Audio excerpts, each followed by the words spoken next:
Hello students, आज की class में हम लोग देखेंगे surface areas and volumes of combinations of solids.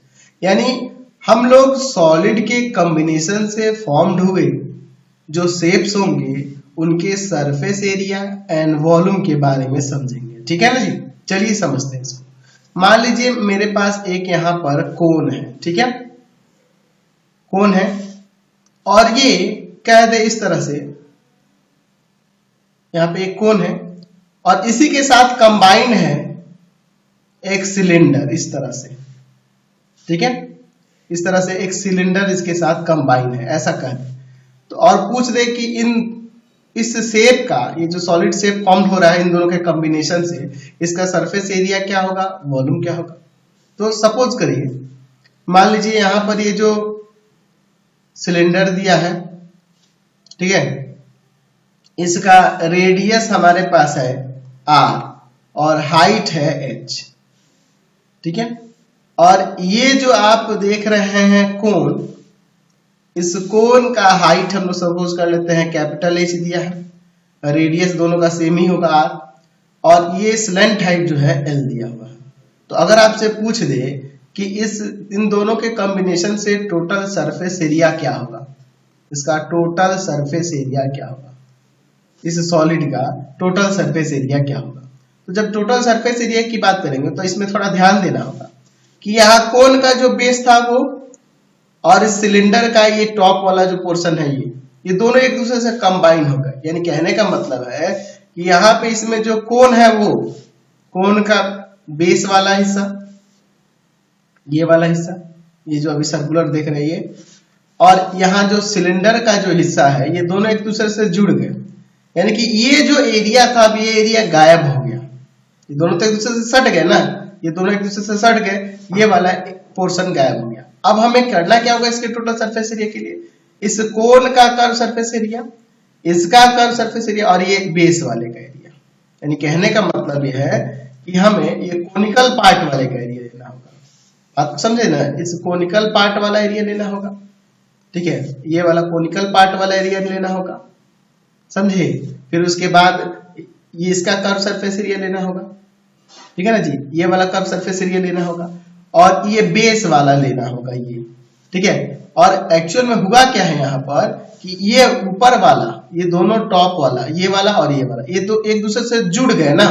यानी कि हमें करना क्या होगा, ये कर्व सरफेस एरिया, इसका कर्व सरफेस एरिया और ये नीचे वाले का बेस ऐड कर लेंगे, क्योंकि ये दोनों एक दूसरे से सट गए, ये वाला एरिया गायब ही हो गया इस फिगर में।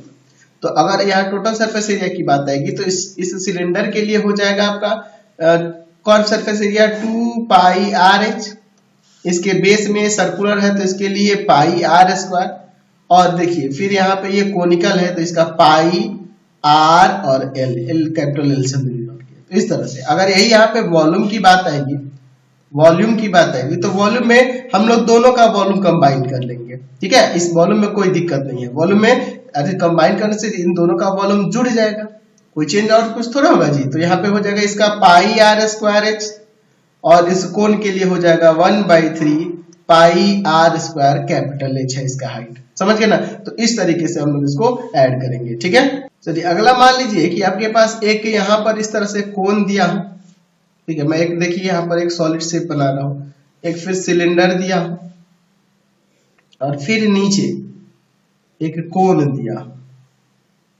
ठीक है, इस तरह से। यानी कहने का मतलब है कि ये जो फिगर बन रहा है ये कंबाइन करके, यहाँ पर देखिए एक कोन है और यहाँ पे भी कोन है और बीच में एक सिलेंडर है, ठीक है। अब लोग सपोज कर लेते हैं कि यहाँ जो है रेडियस और हाइट की बात करेंगे और स्लेंट हाइट की बात कर लेते हैं, तो समझ लीजिए थोड़ा सा। सपोज कर लीजिए कोन वाले का हाइट h है, स्लेंट हाइट l है और रेडियस r है। उसी तरह से इसका भी h है, l है और ये r है, मतलब दोनों के ऊपर नीचे दोनों का हाइट, रेडियस और स्लेंट हाइट इक्वल है। अच्छा, इसका हाइट हम लोग कैपिटल H से डिनोट कर देते हैं। तो इस कंडीशन में अगर यहाँ पर हमें इसके टोटल सरफेस एरिया की बात करनी होगी तो इसके टोटल सरफेस एरिया में क्या होगा कि देखो हम लोग यहाँ पे थोड़ा समझेंगे। यहाँ पे ये वाला पार्ट बचेगा, ये वाला पार्ट बचेगा जो इसका कर्व सरफेस एरिया है वो, है ना, इस शेप का कर्व सरफेस एरिया बचेगा, है ना। और ये जो नीचे जो है इसका भी कर्व सरफेस एरिया आ जाएगा इसमें, ठीक है, इसका भी कर्व सरफेस एरिया आ जाएगा, ठीक है। तो इन सबको हम लोग यहाँ पर इन सबको हम लोग कंबाइन करेंगे, ये वाला भी इसमें एक्चुअल में पूरा कलर हो जा रहा था।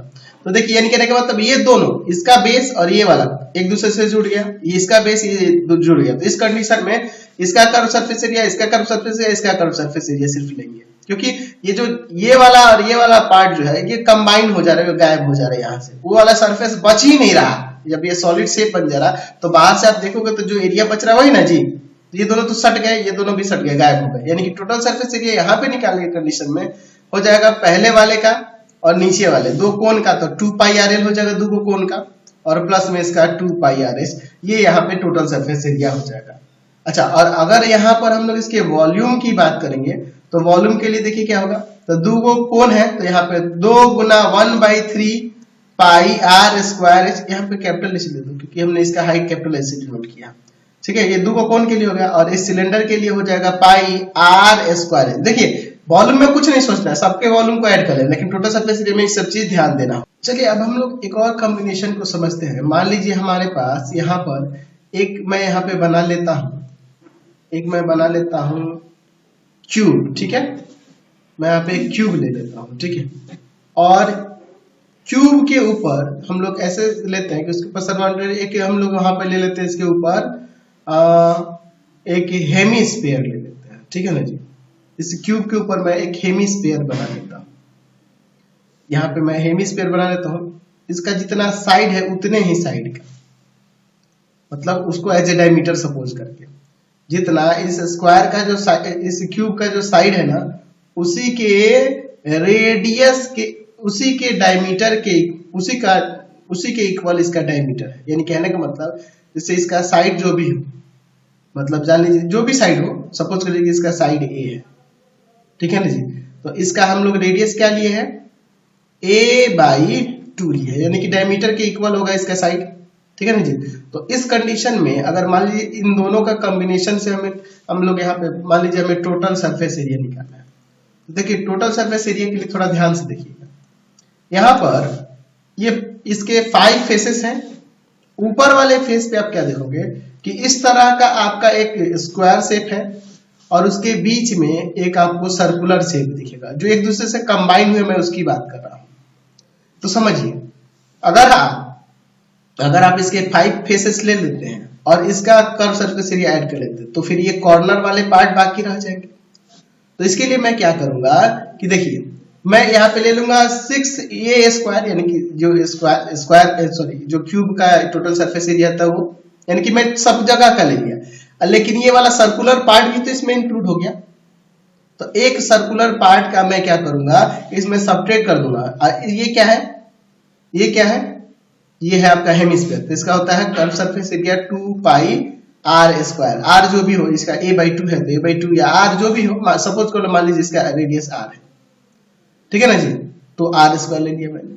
अब लेकिन क्या हुआ कि ये वाला भी कंबाइन हो चुका है, ये पीस को छोड़ना है, ये एक दूसरे से सटे हुए है ना जी, ये हेमिस्फीयर का बेस और इसका टॉप सटे हुए हैं। तो अब ये 6 इंटू साइड स्क्वायर हुआ है, तो इसे कह सकते हैं कि इस क्यूब में सभी फेसेस आ गए, कंबाइन हो गए, लेकिन ये वाला जो पार्ट देख रहे हैं गोल वाला सर्कुलर, ये नहीं होना चाहिए इसमें, इसलिए इसमें से पाई R स्क्वायर फिर सब्ट्रैक्ट भी कर देंगे, यानी कि 6 इंटू साइड का स्क्वायर और प्लस में पाई R स्क्वायर यहाँ पे यूज करेंगे। अब जो भी इसका रेडियस होगा, इसका हाफ होगा तो इसका हाफ लिख लेंगे, है ना जी। एक हाफ होगा रेडियस तो a/2 यहाँ कर देंगे R की जगह, जो भी होगा वो कर देंगे। तो इस तरह से इसका टोटल सरफेस एरिया कंबाइन होगा। तो इसी तरह से आपको ध्यान देना होगा कि किस तरह से हम लोग कंबाइन करेंगे, यहाँ पर किस तरह से सॉलिड कंबाइंस होंगे, तो उनका किस तरह से हम सर्फेस एरिया की बात करेंगे। और वॉल्यूम तो इजी है, सरफेस एरिया में थोड़ा ध्यान देना। ये जो सॉलिड शेप देख रहे हैं, यहाँ पर एक सिलेंडर है और बोथ साइड ऊपर टॉप और बॉटम में हम लोग क्या देख रहे हैं कि हेमिस्फीयर है। तो देखिए इस कंडीशन में हम लोग सपोज कर लीजिए, मान लीजिए इसका रेडियस R है और हाइट जो है इसका h दिया हुआ है, इसका हाइट h है और रेडियस यहाँ पे R, इसके लिए भी और इसके लिए भी, दोनों के लिए रेडियस R है।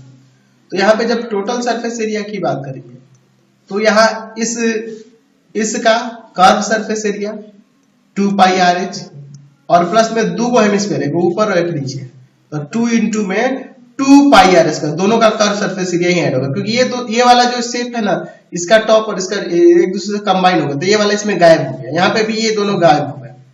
तो यानी कि हम लोग बाहर से देखेंगे तो इसी का नाम है टोटल सरफेस एरिया निकालना है। तो बाहर से दिखने में ये वाला कर्व सरफेस एरिया, इसका कर्व सरफेस एरिया और इसका कर्व सरफेस एरिया बचेगा, इसलिए ये हमारा फॉर्मूला बन जाएगा। लेकिन यही बात करेंगे वॉल्यूम की, तो इस सॉलिड की वॉल्यूम की बात करेंगे तो सिलेंडर का जो होता है पाई आर स्क्वायर एच, दो का हेमिस्फीयर है तो 2 इंटू में 2/3 पाई आर क्यूब। तो इस तरीके से हम लोग इसको, वॉल्यूम में कोई दिक्कत नहीं, बस टोटल सरफेस एरिया में ध्यान देना होगा। तो इसी तरह से हम लोग शेप्स को कंबाइन करेंगे सॉलिड शेप को, और उसको टोटल सरफेस एरिया वॉल्यूम की बात हम लोग नेक्स्ट एक्सरसाइज में करने वाले हैं। आपको हमारे 3 चैनलों को सब्सक्राइब कर लेना होगा। पहला है path finder classes Chhapra, path finder classes Chhapra. दूसरा है आपके पास भारती भवन, भारती भवन रविकांत सर, रविकांत सर। और तीसरा चैनल है Ravikant sir, Ravikant sir R D Sharma solution, R D Sharma solution. तीनों चैनलों को सब्सक्राइब कर लेंगे। इससे रिलेटेड वीडियो के लिए सीधे डिस्क्रिप्शन में, इससे रिलेटेड नोट्स के लिए गूगल पे जाकर सर्च करेंगे www.ravikantsir.in, और यहाँ जाकर आप सभी क्लासेस के नोट्स, उनके पीडीएफ को डाउनलोड कर सकते, पढ़ सकते हैं। इंस्टाग्राम और फेसबुक पे जाकर पाथ फाइंडर क्लासेस छपरा को लाइक एंड फॉलो करना नहीं भूलेंगे। Thanks for watching the video. Comment करके जरूर बताएं कि हमारे चैनल की वीडियो आप सभी को कैसे लगता है। Thanks for watching.